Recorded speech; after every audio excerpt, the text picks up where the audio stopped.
News 18 India करने के लिए 2047 वाला षड्यंत्र चल रहा है। आखिर देवबंद को ऐसी क्या जरूरत पड़ी कि उसने गज़वाए हिंद के पक्ष में फतवा जारी कर दिया?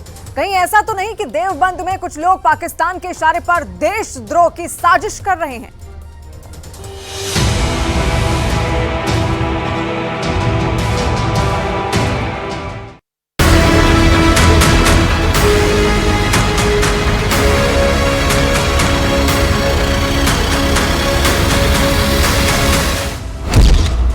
देवबंद की गज़वाए हिंद साजिश। इस्लामिक शिक्षा के केंद्र दारुल उलूम देवबंद ने एक ऐसा फतवा जारी किया है जिस पर सियासी कोहराम मच चुका है। गज़वाए हिंद के समर्थन में देवबंद ने फतवे के जरिए ऐसी तारीफ की है जिसे जरा भी बर्दाश्त नहीं किया जा सकता।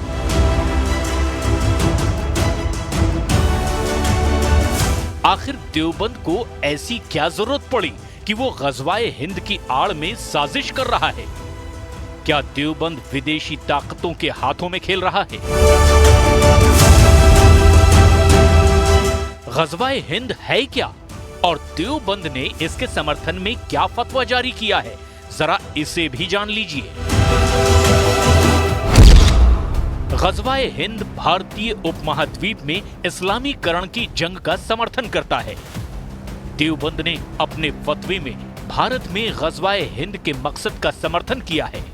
देवबंद ने गज़वाए हिंद को वैध ठहराया है। हजरत अबू हुरैरा की हदीस सुनाने का दावा करते हुए फतवा जारी किया गया है।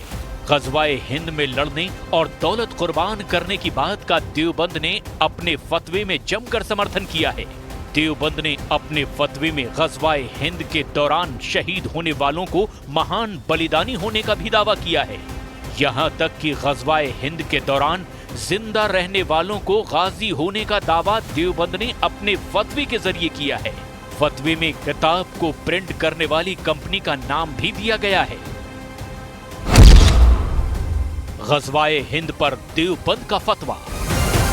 निश्चित तौर पर जो कोई भारत का तालिबानीकरण करना चाहेगा, भारत के पंथ निरपेक्ष जो व्यवस्था है उसका जो कोई भी इस्लामीकरण करना चाहेगा वह कानूनी कार्रवाई का पात्र होगा। फतवे का मतलब ये होता है, एक आदमी एक सवाल लिखकर देता है, उसका जवाब मुफ्ती लोग कागज पर लिखकर दे देते हैं। ये जो आप बता रहे हैं, जिस फतवे का आज जिक्र हो रहा है, ये आज का फतवा नहीं है, ये तो दसों साल पुराना है। गज़वाए हिंद का मतलब है कि भारत में इस्लाम के लिए लड़ा जाने वाला युद्ध। अब सवाल उठता है कि देवबंद ने गज़वाए हिंद की तारीफ करने वाला फतवा जारी क्यों किया?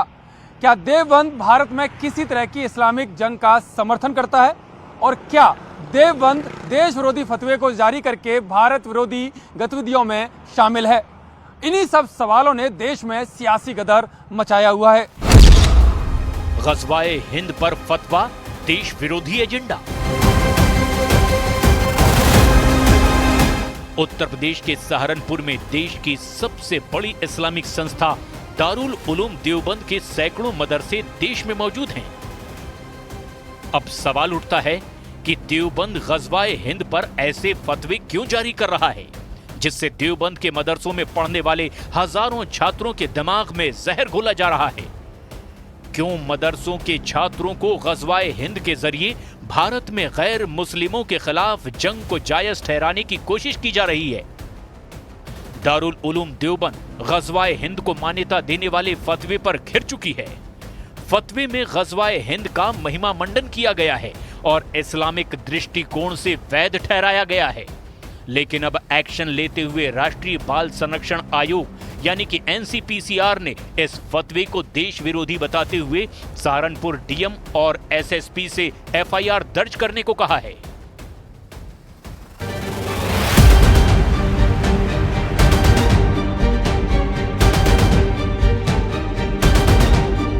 NCPCR ने डीएम और SSP से 3 दिन में जवाब मांगा है। दारुल उलूम के फतवे को बाल संरक्षण आयोग ने देश विरोधी बताया।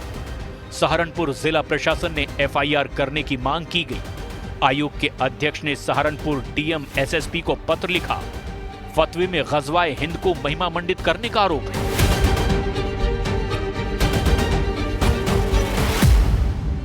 दारुल उलूम देवबंद अपनी वेबसाइट पर लिखते हैं कि गज़वा-ए-हिंद करते हुए यानी भारत पर हमला करते हुए अगर कोई शहीद होता है, कोई मारा जाता है, तो वो उसका सर्वोच्च महान बलिदान माना जाएगा।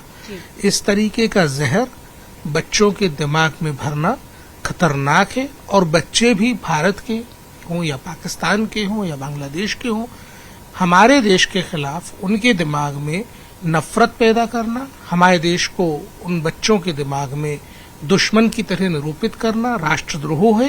राष्ट्रीय एनसीपीसी का एक आर्डर प्राप्त हुआ है जिसमें एफआईआर दर्ज करने के निर्देश दिए गए हैं।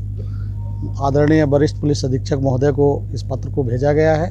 साथ ही जिसके क्रम में सीओ और एसडीएम देवबंद उसकी तस्दीक करके और उस पर कार्रवाई कर रहे हैं। गज़वा-ए-हिंद के समर्थन में फतवा जारी करके देवबंद ने बवाल खड़ा कर दिया है। इस्लामिक शिक्षा के केंद्र दारुल उलूम देवबंद ने अपने फतवे में यह साबित करने की कोशिश की है कि जो भारत में शहीद होगा वो बलिदानी कहलाएगा और जो बचे रहेंगे वो गाजी कहलाएंगे। अब आप ये भी जान लीजिए कि गज़वा-ए-हिंद अपना मकसद देश और दुनिया में कहां पूरा करना चाहता है। जरा इससे जुड़े नक्शे को भी समझ लीजिए। गज़वा-ए-हिंद के तार पूरे भारतीय उपमहाद्वीप में फैले हुए हैं, यानी भारतीय उपमहाद्वीप में गज़वा-ए-हिंद का नेटवर्क इस तरह से फैला हुआ है कि इसकी आसानी से पहचान कर पाना भी काफी मुश्किल है। भारत के अलावा पाकिस्तान, बांग्लादेश, अफगानिस्तान और यमन समेत कई देशों में इसके तार हैं। इस्लाम के अनुसार से लेजिटिमेट कर रहे हैं, वही भारत के कानून के हिसाब से देशद्रोह है।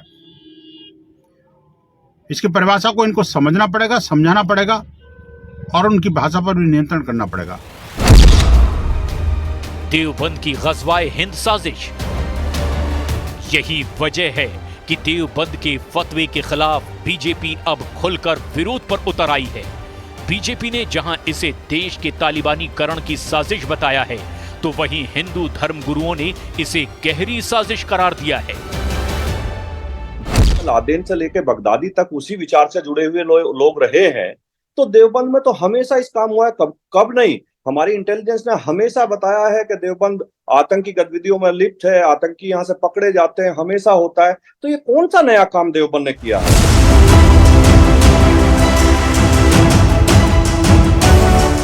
अब आप ये भी जान लीजिए कि गज़वा-ए-हिंद आखिर है क्या। गज़वा-ए-हिंद सैकड़ों साल पुराना शब्द है। गज़वा-ए-हिंद का मतलब भारतीय उपमहाद्वीप में रहने वाले काफिरों को जीतने से है, यहां रहने वाले बाशिंदों के साथ युद्ध से है। गज़वा-ए-हिंद में गज़वा का मतलब इस्लाम को फैलाने के लिए लड़ी जाने वाली जंग से है। आसान भाषा में समझें तो गज़वा-ए-हिंद का मतलब जंग में भारत को जीतकर इसका इस्लामीकरण करने से है। उसे गज़वा नहीं कहते, बल्कि ये एक तरह से तखरीबकारी है जो लोग कर रहे हैं। यानी मैं आज ये बात कहूंगा कि मदरसों के अंदर आज तेजी के साथ मदरसे मॉडर्नाइजेशन की तरफ जा रहे हैं। लोगों की जिम्मेदारियां महत्वपूर्ण होती हैं और जब वो लोग बड़े होने के बाद अपनी बड़ी जिम्मेदारी का बोध ना कर अब बहुत तरह के फतवे वेबसाइट पर जारी करने लगे, तो उसके परिणाम निसंदेह घातक तो होते ही हैं, दुखद भी होते हैं। बताइए कौन सा देश ऐसा है जिस देश में हम रह करके गज़वा-ए-हिंद करते हैं?